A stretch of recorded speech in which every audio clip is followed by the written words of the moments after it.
जोहार दोस्तों, आज मैं बात करूंगी झारखंड के छात्रों की समस्या पर। साथ ही साथ इस बात पर भी चर्चा करूंगी कि 6th जेपीएससी के मेरिट लिस्ट को रद्द करने से संबंधित जो झारखंड के हाई कोर्ट का फैसला आया है या निर्णय लिया गया है, तो इसका प्रभाव झारखंड के छात्रों पर किस तरीके से पड़ेगा या फिर क्या इसका प्रभाव 7th 8th 9th जेपीएससी पर पड़ेगा। इन्हीं सारी चीजों पर हम लोग चर्चा करेंगे। यदि आप इंटरेस्टेड हैं तो क्लास को कंटिन्यू कीजिएगा, नहीं तो आप स्किप भी कर सकते हैं। चलिए हम लोग शुरू करते हैं झारखंड के छात्रों की समस्या को लेकर के जो भी चीजें निकल कर आ रही हैं। देखिए, आपकी समस्या है तो ये आपसे बेहतर कोई नहीं जान सकता है, लेकिन चूंकि कई वर्षों से लगातार मैं आप सभी के समस्याओं से रूबरू हो रही हूँ या फिर आपके साथ रहते रहते आपकी प्रॉब्लम्स मेरी प्रॉब्लम्स हो जाती है और कुछ मैं थोड़ी भावुक हूँ इन सारे मामलों में और मुझसे नहीं बर्दाश्त होता। अन्य चैनल्स जैसे होते हैं कि वो लोग बर्दाश्त कर लेते हैं, वो लोग इन सारे मैटर पे मतलब डिस्कस भी नहीं करना चाहते हैं, तो मुझसे नहीं रहा जाता ये इन सारी चीज़ों को देख करके। मैं हमेशा ये बात बोली हूँ कि हर परिस्थिति में मैं आप सभी के साथ खड़ी हूँ। तो ये जो अभी की जो परिस्थिति ऐसी आई है कि आप सभी अपने बातों को रख भी नहीं पा रहे हैं सही तरीके से या खुल करके, तो ऐसी परिस्थिति में मैं आपका साथ छोड़ दूं सिर्फ इस वजह से कि कल को मेरे साथ भी कुछ गलत हो सकता है या कुछ बुरा हो सकता है, तो ये मैं नहीं कर सकती। इसीलिए हर परिस्थिति में मैं आपके साथ खड़ी हूँ, आप बिल्कुल भी डिमोटिवेट नहीं होंगे। जो भी फैसला आ रहा है या फिर पिछले कुछ समय में आया है जेपीएससी के द्वारा या जेएसएससी के द्वारा जो निर्णय लिया गया है, तो इसका प्रभाव झारखंड के छात्रों पर पड़ना स्वाभाविक सी बात है। देखिए, झारखंड एक ऐसा राज्य है जहां पर 2021 का वर्ष नियुक्ति का वर्ष घोषित किया गया है, लेकिन नियुक्ति मिलने की जगह पर कई नियुक्तियों को रद्द किया जा रहा है। और इसका जो अभी तुरंत ज्वलंत जिसका उदाहरण है, अब तुरंत का जो तत्कालीन उदाहरण अगर आप लोग देखें तो ये उदाहरण है 6th जेपीएससी के मेरिट लिस्ट को रद्द करना। देखिए, हाई कोर्ट का ये फैसला है, तो हाई कोर्ट फैसला जो ली होगी झारखंड हाई कोर्ट, वो काफी सोच समझ के या फिर कितना ज्यादा वाद विवाद इस पर हुआ होगा और उसके बाद ये फैसला आया है अंततः कि 6th जेपीएससी के मेरिट लिस्ट को रद्द करके एक नया मेरिट लिस्ट जारी किया जाए। अगले 8 सप्ताह के अंदर ही एक टाइमलाइन दे दिया गया है। ऐसा कई फैसला जो है हाई कोर्ट के द्वारा जेएसएससी को भी मतलब जेएसएससी के द्वारा भी जो एग्जामिनेशन लिए गए हैं उसको लेकर के भी आए हैं, लेकिन इस बात को क्या जेएसएससी उस तरीके से गंभीरता से ली है या नहीं ली है, ये सभी आप पिछले कई दिनों से देखते आ रहे हैं पंचायत सचिव के रिजल्ट को लेकर के। क्योंकि जेएसएससी तब तक वो कोई कदम नहीं उठाएगी जब तक उसके पास कार्मिक विभाग की तरफ से कोई उस तरीके के लिखित आदेश नहीं मिलते हैं या सरकार की तरफ से कोई आदेश उस तरीके का नहीं मिलते हैं, तब तक जेएसएससी ऐसा नहीं करती। लेकिन जेपीएससी का जो ये फैसला आया है, तो अगले 8 सप्ताह के अंदर किस तरीके से एक नया मेरिट लिस्ट जारी हो जाएगा, तो ये जेपीएससी के लिए भी बहुत बड़ी चुनौती है। लेकिन इसका जो प्रभाव पड़ रहा है छात्रों के ऊपर बहुत ही गंभीर पड़ रहा है। देखिए, 6th जेपीएससी जो है वो 2016 में इसकी वैकेंसी आई थी। उस समय में रघुवर दास की सरकार थी, उनके समय में ये वैकेंसी आई थी 6 जेपीएससी। और फाइनली जो ये नियुक्ति पत्र जो सौंपा गया, ये सौंपा गया था अभी हेमंत सोरेन की जो सरकार बनी है झारखंड में उस समय में, यानी 2020 में ये नियुक्ति पत्र सौंपा गया था। और मुख्यमंत्री जी ने अपने हाथों से ही ये नियुक्ति पत्र जो है इन सभी छात्रों को उन्होंने नियुक्ति पत्र दिया था। और सभी जो सेलेक्ट होकर के आए 6 जेपीएससी में, तो पिछले 10 महीने से वो लोग अपनी ट्रेनिंग ले रहे हैं और अभी अलग अलग विभागों में वो भी कार्यरत हो गए हैं। अब ऐसे समय में इस तरीके का निर्णय लेना कि ये मेरिट लिस्ट जो जारी किया गया था वो गलत था और अब नया मेरिट लिस्ट आएगा और उसके आधार पे अब नई नियुक्ति होगी, तो ये बहुत ही आश्चर्य करने वाला और झकझोर कर रख देने वाला ये निर्णय है। देखिए, न्यायालय के द्वारा जो निर्णय लिया गया है, तो उसमें हम लोग क्रॉस क्वेश्चन किसी तरीके से नहीं कर सकते हैं। हो सकता है मामला सुप्रीम कोर्ट में भी जाए और सरकार भी जो है कोई ना कोई फैसला लेने वाली है। अगले 1-2 दिन में आप लोगों को क्लियर हो जाएगा, जो कि छात्रों के हित में ही होगा। ये सारी चीजें तो होती रहेंगी, लेकिन भुगतना किसको पड़ता है? भुगतना पड़ता है छात्रों को। अब आप सोचिए कि अगर आप अधिकारी बन जाते हैं और ट्रेनिंग भी ले रहे होते हैं और अपने अपने विभाग में कार्य भी कर रहे होते हैं, और ऐसे समय में आपको पता चले कि एक नई मेरिट लिस्ट जारी होगी और उसके आधार पे अब नई तरीके से सिलेक्शन होगी, तो फिर आप क्या शांति से अच्छे तरीके से अपना काम कर सकेंगे? आप सब बहुत सारे ऐसे छात्र हैं, मैं यहाँ पर सबके बारे में बताऊंगी। कुछ ऐसे भी मेरे छात्र हैं जो कि चैनल स्टडी विद स्मृति का हेल्प लेकर के उन्होंने 6 जेपीएससी को क्लियर करा, और उन्होंने मुझे मैसेज भी करा था। जब मैंने उनका नाम इन सारे मतलब कोटेशन में, उनका कोटेशन आया है केस स्टडी में, तो जब मैंने उनके नाम को भी देखा तो मुझे और भी ज्यादा तकलीफ होने लगी कि पहले मैं उनको कई मतलब मैंने बहुत सारी बधाइयां उनको दे रखी थी, और अब और अभी परिस्थिति ऐसी है कि वो टेंशन में, और ये लोग पहले से ही बहुत सारे अच्छे अच्छे सर्विस में पहले से थे, और उन्होंने अपनी सर्विस को छोड़ करके ये 6 जेपीएससी क्लियर करके और फिर इस नौकरी में आए हैं। तो उनकी पहले की भी नौकरी गई, और अभी भी नौकरी पर संशय बना हुआ है कि पता नहीं अब मामला सुप्रीम कोर्ट में जाएगा तो वहां पर क्या होगा क्या नहीं होगा। देखिए, झारखंड एक, जैसा मैंने आपको बताया कि नियुक्ति वर्ष तो घोषित कर दिया गया है, लेकिन नई नियुक्ति का आसार कुछ दिख नहीं रहा है। अभी आप लोगों ने 7th 8th 9th जेपीएससी के फॉर्म भर के रखे हुए हैं, लेकिन उसमें 252 ही सीट के लिए ये वैकेंसी आई है। तो मान लीजिए कि ये अगले वर्षों, कुछ वर्षों में ये भी क्लियर हो जाता है 7th 8th 9th, तो 252 लोग ही रोजगार पाएंगे। तो वो लाखों छात्र जो अभी बेरोजगार हैं और रोजगार के लिए संघर्ष कर रहे हैं, तो उनको रोजगार कब मिलेगा, किस तरीके से मिलेगा? 252 तो को रोजगार मिल जाएगा। तो इसके लिए सरकार का क्या प्लानिंग चल रहा है? झारखंड पुलिस की वैकेंसी कब आई, एक्साइज कांस्टेबल की वैकेंसी कब आएगी, या फिर एक्साइज कांस्टेबल के एग्जाम लिए गए तो उस वैकेंसी का क्या हुआ? आपने रिजल्ट नहीं दिया, और जेएसएससी ने भी इस बात को क्लियर नहीं किया है कि आपने कौन कौन सी वैकेंसी को रद्द करी है, कौन कौन सा वैकेंसी बचा हुआ है, आपने क्लियर करके ये सारी चीजें नहीं बताई हैं, क्योंकि आपको बताना पड़ेगा, ये आपकी जिम्मेदारी है। आपने फॉर्म भरने के समय में छात्रों से पैसा लिया हुआ है, जेएसएससी के आपने फॉर्म भर के रखे हुए हैं, सीजीएल के, फिर आपने पंचायत सचिव के अभ्यर्थियों को भी रोक करके रखा हुआ है। आप अपना निर्णय दे ही नहीं रहे हैं कि क्या वो वैकेंसी खत्म है या है, बची हुई है। 13 जिला 11 जिला में छात्रों को राजनेताओं के द्वारा बांट दिया गया है इस तरीके से कि एक ही राज्य के छात्र जो 11 जिले के और 13 जिले के आपस में भिड़ते हैं। किस तरीके से ये भिड़ंत होती है, मैं गवाह हूं उसकी, क्योंकि मैं उन दोनों ग्रुप में ही शामिल हूं। मैं देखती हूँ वो उनको दोषी ठहराते हैं, 11 वाले 13 वाले को, 13 वाले 11 वाले को। 11 वाले का कहना है कि मैं जो कर रहा हूँ, मैंने जो कदम उठाया है छात्रों के लिए वो सही है। 13 वाले का कहना है कि मैं जो कदम उठाया हूँ छात्रों के हित के लिए वो सही है, तो आप मेरे लिए फंडिंग कीजिए, आप मेरे लिए फंडिंग कीजिए। अलग अलग तरीके से फंडिंग होती है, अलग अलग, और दोनों ही अपनी जगह पर सही है। ये देखिए आश्चर्य की बात, 11 जिले वाले भी अपनी जगह पर अपने सही है, क्योंकि हर कोई अपनी अपनी नियुक्ति को बचाना चाहता है, अपने अपने नौकरी को बचाने के लिए कर रहा है। 13 वाले भी अपनी जगह सही हैं, तो मतलब दोनों ही जगह सही है, और लेकिन छात्र आपस में बट गए हैं। तो इससे क्या हानि होते हैं? तो इससे होते हैं कि एकता का अभाव होने के कारण आप सही तरीके से लड़ नहीं पाते। मान लीजिए फंडिंग एक जगह हो रही होती, तो जहां पर 5-5 लाख दोनों में अलग अलग बट रहे हैं फंडिंग, तो दोनों मिलाकर के 10 लाख हो जाते हैं, और एक अच्छे बहुत बड़े ऐसे वकील को हायर किया जाता है जिससे कि वो आपका मामला जो है वो सुप्रीम कोर्ट में और भी अपनी बातों को अच्छे से रखते हैं। अगर ये, जैसा कि मैं देख रही हूँ इन सारे ग्रुप्स में क्या चल रहे हैं, तो अगर अब बट गया है अब सारा चीज, अब बटने के कारण अब पैसे भी बट गए हैं, छात्र भी बट गए हैं, एकता भी बट गया है, तो इसका प्रभाव तो कुछ ना कुछ तो गलत भी पड़ सकता है। लेकिन हाँ, हम लोग उम्मीद नहीं खोएंगे, जो भी होगा निर्णय सुप्रीम कोर्ट के द्वारा जो लिया जाएगा। देखिए, सुप्रीम कोर्ट का जो निर्णय होता है वो भावनाओं में बह करके नहीं होता है, वो सारी चीजें ऐसी निर्णय होंगे जो आने वाले समय में एक उदाहरण के रूप में उसको कई जजमेंट में उसको लिया जाएगा।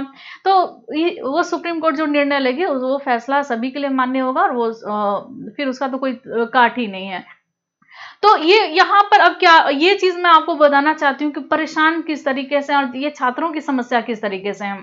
देखिए, अब क्या होता है, फंडिंग छात्र करते हैं, पैसा इकट्ठा छात्र करते हैं। कौन छात्र होते हैं? तो बेरोजगार छात्र होते हैं।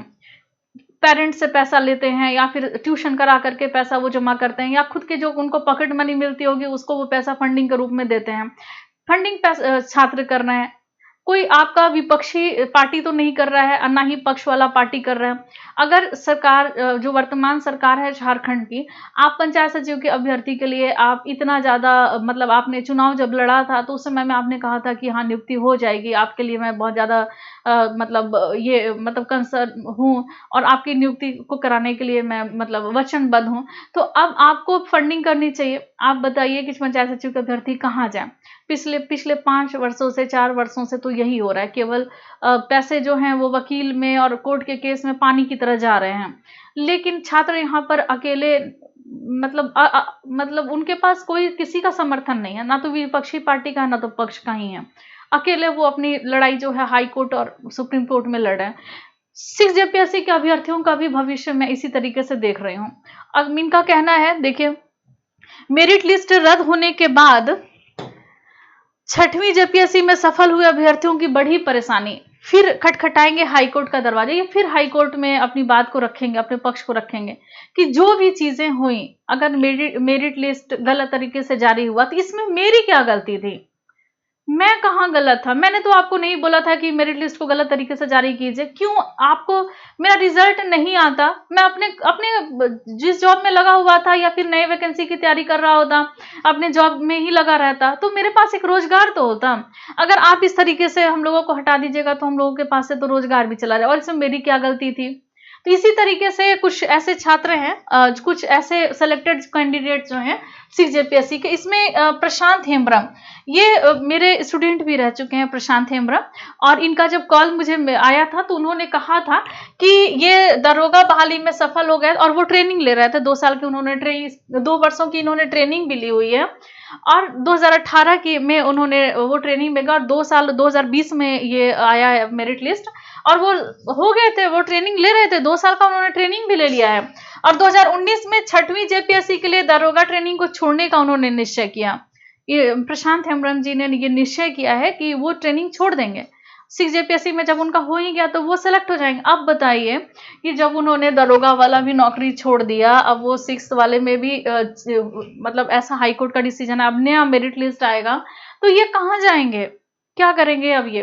10 माह की ट्रेनिंग के दौरान जमशेदपुर में उप समाहर्ता पदाधिकारी के पद पर अब ये नियुक्त हैं। और प्रशांत कहते हैं कि हम हाईकोर्ट की शरण में जाएंगे ताकि सफल हुए अभ्यर्थी जो हैं वो संशोधित मेरिट लिस्ट में भी शामिल हो सकें। देखिए, गलती यहाँ पर इनकी भी नहीं है, और गलती यहाँ उनकी भी नहीं है जो कि इस तरीके के गलत मेरिट लिस्ट आ जाने के बाद वो रिजेक्ट हो गए। अब देखिए, मेरिट लिस्ट गलत आया तो बहुत सारे ऐसे छात्र होते हैं ना, एक एक नंबर 2-2 नंबर से वो रिजेक्ट हो जाते हैं। पहले वाले पेपर का नंबर तो जोड़ दिया गया, हो सकता है कि पहले वाले नंबर में पेपर में उनका कम नंबर आया हो जिस कारण से वो मतलब छट गए हों, तो पहले वाला नंबर तो सिर्फ क्वालिफाइंग था और बाकी के विषय में उनके अच्छे नंबर होंगे और जिस कारण से वो छट गए। तो अब ऐसे में चांसेस है कि वो सेलेक्ट हो सकते हैं, लेकिन जब मेंस का रिजल्ट उनका अगर नहीं आया तो फिर अगर अब मेरिट लिस्ट नया बनेगा तो मेंस के रिजल्ट के आधार पे बनेगा ना, फिर उनको इंटरव्यू भी देना पड़ेगा। तो अब आयोग के पास तो ये भी एक समस्या है कि अब उनका इंटरव्यू भी लेना पड़ेगा, इंटरव्यू लेने के बाद उनका सिलेक्शन होगा। तो ये किस तरीके से क्या होगा, कैसे आयोग ये काम करेगी? और ये गलती छात्रों की तो नहीं थी ना, छात्र तो आपसे ये नहीं बोले थे इस तरीके से करने के लिए। छात्र तो अपनी तैयारी करे और उन्होंने उनका रिजल्ट जैसे जैसे आगे आते गया और जो जो प्रोसेस जेपीएससी ने कहा वो प्रोसेस वो पूरा करते गए। लेकिन मैं ये कहना चाहती हूँ कि जहां गलती छात्र की नहीं है तो छात्र क्यों भुगते? तो ये भुगतना तो वैसे अधिकारियों को चाहिए जिन्होंने गलत मेरिट लिस्ट जारी किया। तो हाई कोर्ट से ये मैं कहना चाहती हूँ, या फिर जो वर्तमान जो सरकार है मैं उनसे ये कहना चाहती हूँ कि जिन्होंने ये गलत मेरिट लिस्ट जारी किया है तो उन पर भी कार्रवाई होनी चाहिए, ताकि जो हमारा 7th 8th 9th जेपीएससी का जो प्रक्रिया है वो भी इससे बाधित ना हो, क्योंकि यही लोग बैठे हुए हैं आयोग में। अब ये गलत तरीके से मेरिट लिस्ट जारी कर रहे हैं, 7th 8th 9th का के साथ भी गलत नहीं होगा, इसकी जिम्मेदारी कौन लेगा? जो नियमावली है, हम लोगों को तो ये पता नहीं है। बहुत सारे ऐसे छात्र हम लोग फॉर्म भरने के लिए होते हैं, फॉर्म भरते हैं, नियमावली की पेचीदगी को समझना ये छात्रों की का काम तो नहीं है। अब उस नियमावली में कब क्या गलती हो जाए, बाद में हाईकोर्ट ये डिसीजन इस तरीके का ले लेता है कि आप बताते हैं कि आप नया मेरिट, तो हाई कोर्ट पहले से ही उनके पास ये मामला संज्ञान में था, उनके पास ये मामला गया हुआ था, तो आपने निर्णय पहले क्यों नहीं लिया? मुझे याद है आज भी कि 6 जेपीएससी के मुख्य परीक्षा होने वाले थे और मामला हाई कोर्ट में चल रहा था। हाई कोर्ट का जिस दिन डिसीजन आने वाला था उस दिन पहला पेपर का एग्जाम था, हिंदी और इंग्लिश वाला, और हाई कोर्ट ने सुबह 9 बजे तक फैसला, 10 बजे तक फैसला नहीं दिया था। जब एग्जाम शुरू हो गया उसके बाद हाई कोर्ट ने क्या कहा, अब तो परीक्षा शुरू हो गई है, अब हम लोग कुछ नहीं कर सकते, अब परीक्षा हो जाने दीजिए, बाद में कभी इसके फैसले लिए जाएंगे। तो आपने परीक्षा होने दिया, आपने प्रक्रिया को उसी तरीके से चलने दिया, और आने वाले समय में आप इस तरीके से इतने दिन के बाद आकर के आप ये कैसे कह रहे हैं कि अब ये मेरिट लिस्ट को रद्द किया जाएगा, गलत है। आप इतने दिनों से एक सही समय पे आप फैसला दीजिए ना। इस तरीके का निर्णय जब लेट आता है तो इस तरीके का हर्जाना भुगतना ही पड़ता है। तो उन अधिकारियों की जो गलती जिसकी है, जो जेपीएससी के मेरिट लिस्ट को गलत तरीके से जिन्होंने जारी किया, तो उसको सजा मिलने के लिए क्या प्रावधान, क्या कोई ऐसा कोई प्रावधान नहीं है क्या हमारे मतलब संविधान में या फिर इस तरीके के कानूनी व्यवस्था में? अगर छात्र आपको ट्वीट करते हैं परेशान होकर के रोजगार को लेकर के, तो आप उनको जेल में डालने की कोशिश करते हैं। लेकिन ये जो गलत मेरिट लिस्ट जारी हो गया, तो जिन्होंने जारी किया, जो इसका जिम्मेदार है, तो उसके लिए आपने कोई फैसला नहीं लिया। तो इस सजा तो यहां होनी चाहिए, छात्र लेकिन अब भुगतेंगे। अब क्या होगा, छात्र हाई कोर्ट का दरवाजा खटखटाएंगे, और हाई कोर्ट में वकीलों की जो फीस होगी वो छात्र देंगे, सुप्रीम कोर्ट में वकीलों की फीस होगी वो छात्र देंगे, दे रहे हैं। एग्जाम्पल है पंचायत सचिव के अभ्यर्थी, शिक्षक वाले अभ्यर्थी, शिक्षक की बहाली जो प्रक्रिया वो पूरी नहीं हुई है, जेएसएससी के द्वारा तो क्लियर ही नहीं किया गया कि कौन सी वैकेंसी रद्द हो गई, कौन सी वैकेंसी अभी बची हुई है। आप इस बात को क्लियर कर दीजिए कि कौन सी वैकेंसी रद्द हो गई और आने वाले समय में कौन कौन सी नई वैकेंसी आने वाली है, नियोजन नीति का क्या हुआ, किस नियोजन नीति को आधार में रख करके नई वैकेंसी आएगी, यह भी बताने का कष्ट किया जाए।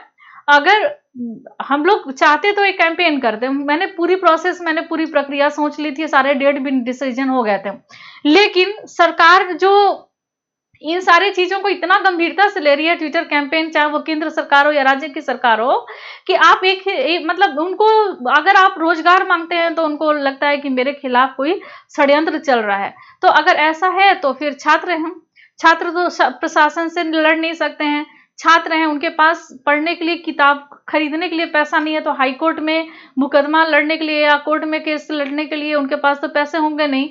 तो मैं छात्रों की ही स्थिति को ध्यान में रख करके अभी फिलहाल मैंने कहा है कि इस कैंपेन को थोड़ा सा ब्रेक दिया जाए। अब देखिए क्या है, सप्ताह में फ्रेश मेरिट लिस्ट मतलब 8 ही सप्ताह के अंदर एक फ्रेश मेरिट लिस्ट निकालने का आदेश दिया गया है हाई कोर्ट के द्वारा। और जेपीएससी जो है 2020 में अंतिम मेरिट लिस्ट 306 जारी किया था, और जिसमें 326 अभ्यर्थी जो हैं उनको नियुक्त किया गया था। एक और अभ्यर्थी है जिनका नाम है विशाल पांडे। इनका कहना है कि ये बीटेक करने के बाद ये पुणे में एक निजी कंपनी में अच्छे पैकेज पर कार्यरत है, बीटेक करके पुणे में ये जॉब कर रहे थे अच्छे, ये विशाल पांडे जी।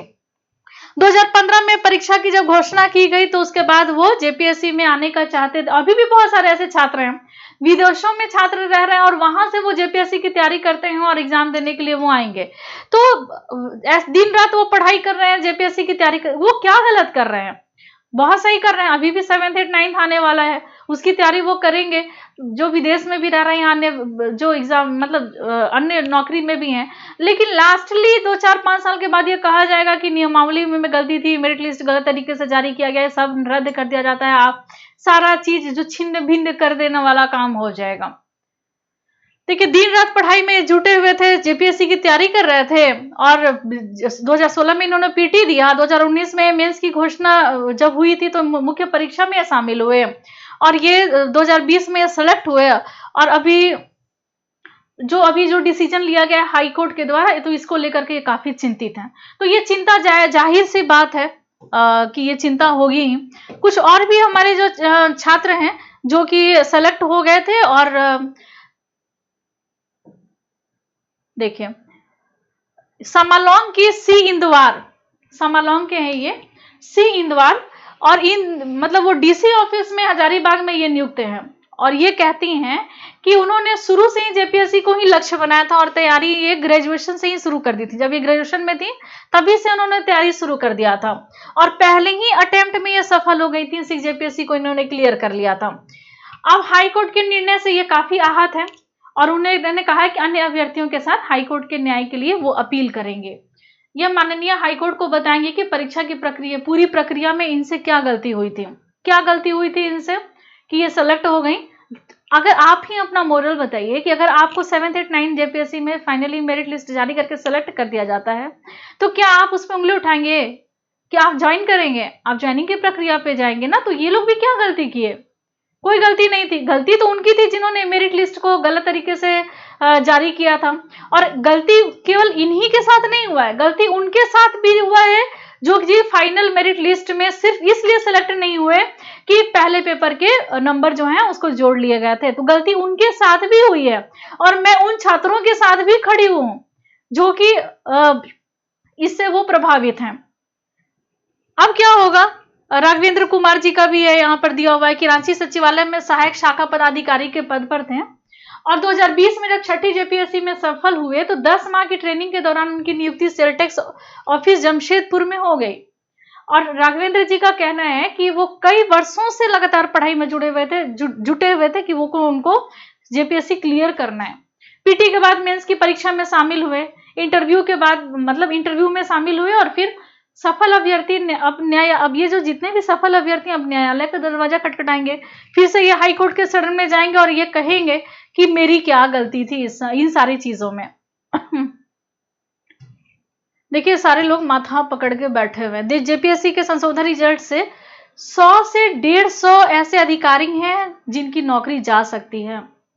100 से 150 ऐसे अधिकारी हैं जिनके, अगर खुदा न खास्ता अगर आप उस अधिकारियों में शामिल होते तो आपकी क्या परिस्थिति होती, आप इस चीज से अंदाजा लगा सकते हैं। और ऐसा ना हो कि ये स्थिति हम लोगों के साथ 7th 8th 9th जेपीएससी में भी बन जाए। तो इन अधिकारियों पर लगाम लगाना पड़ेगा जिन्होंने गलत तरीके से मेरिट लिस्ट को जारी किया है। जेएसएससी में जो पंचायत सचिव के अभ्यर्थियों के साथ जो हो रहा है तो सरकार उनके लिए क्या कर रही है, कौन कौन सी कदम उठा रही है कि उनकी वैकेंसी बच जाए। आने वाले समय में किस तरह कौन कौन सी वैकेंसी आ रही है, सरकार को इसका भी जवाब देना पड़ेगा। देखिए झारखंड लोक सेवा आयोग छठी सिविल सेवा परीक्षा में संशोधित मेगा सूची जारी करने से झारखंड उच्च न्यायालय जी ने जो आदेश दिया है या ये भी यदि इससे संशोधित मेगा लिस्ट अगर जारी किया जाता है तो 100 से 150 ऑफिसर की नौकरी खतरे में पड़ सकती है। वहीं इतनी ही संख्या में वैसे अभ्यर्थी भी चयनित हो सकते हैं, उनको मौका मिल सकता है जो सभी अनिवार्य विषय में अच्छे अंक लाने के बावजूद भी पहले प्रश्न पत्र जो क्वालिफाइंग था उसमें कम अंक होने के कारण वो सफल नहीं हो सके। जो पहला पेपर है जो कि क्वालिफाइंग पेपर था उसमें अगर उसमें कम अंक आ गया जिस कारण से वो सफल नहीं हो पाए तो उनको मौका मिल जाएगा कि वो इस नया मेगा लिस्ट जारी मेरिट लिस्ट जारी होगा तो उसमें उनके नाम आ सकते हैं। तो उनके लिए खुशखबरी हो जाएगी। लेकिन अगर इस तरीके का कोई जजमेंट नहीं आया होता तो उनके साथ भी धोखा हो रहा होता। देखिए अभ्यर्थियों के अंकों के आधार पर यह अनुमान लगाया जा रहा है कि ये पूरी तरह से स्पष्ट हो जाएगा जब आयोग की क्वालिफाइंग विषय के अंकों को हटा करके संशोधित मेगा सूची जारी की जाएगी। जानकारों के अनुसार संशोधित मेगा सूची जारी करने में भी पेच हो सकता है क्योंकि इसमें कुछ वैसे भी अभ्यर्थी शामिल हो सकते हैं जो मुख्य परीक्षा में सफल नहीं होने के कारण साक्षात्कार में भी सफल नहीं हो पाए थे। मेंस में उनका सिलेक्शन नहीं हो तो इंटरव्यू कैसे दिए होंगे, नहीं दिए होंगे तो उनका इंटरव्यू भी होगा ना, फिर से इंटरव्यू होगा और ये मतलब बहुत ज्यादा पेचीदा हो जाएगा आने वाले समय में। ये हाई कोर्ट के लिए भी पेचीदा हो जाएगा, जेपीएससी के लिए भी पेचीदा हो जाएगा। लेकिन जेपीएससी ने इस मामले को खुद ही उलझाया हुआ है, खुद ही एकदम उलझा के जिस तरीके से पंचायत सचिव की जो नियुक्ति आई थी, जो जिस नियमावली पे आई थी उसको जिस तरीके से उलझा के रख दिया गया है उसी तरीके से अब सिर्फ जेपीएससी को भी उलझा के रख दिया गया।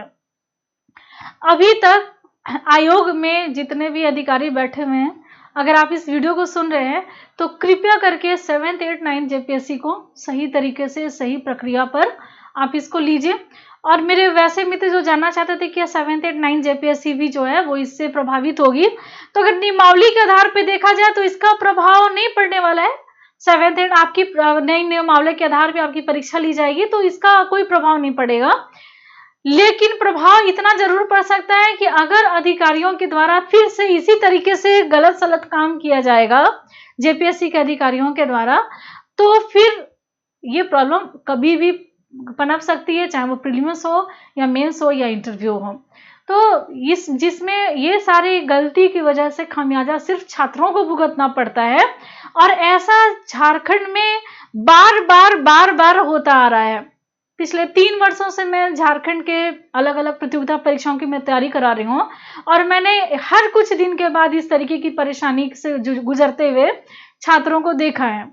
अब छात्र इस बात का निर्णय लेंगे कि किस तरीके से उनको अपनी नौकरी पानी है, रोजगार किस तरीके से पाना है। तो मैं आपसे ये कहना चाहती हूँ कि आप विकल्पों पर भी ध्यान रखें। अगर झारखंड में इस तरीके की जवाबदेही, किसी तरीके की जिम्मेदारी नहीं है आयोग की या सरकार की, तो आप अन्य राज्यों में निकल रहे वैकेंसी पर भी थोड़ा फोकस कीजिए। ये ना सोचिए कि हमको सिर्फ इसी वैकेंसी के आधार पे अपनी मतलब नौकरी करनी या फिर नौकरी पाएंगे।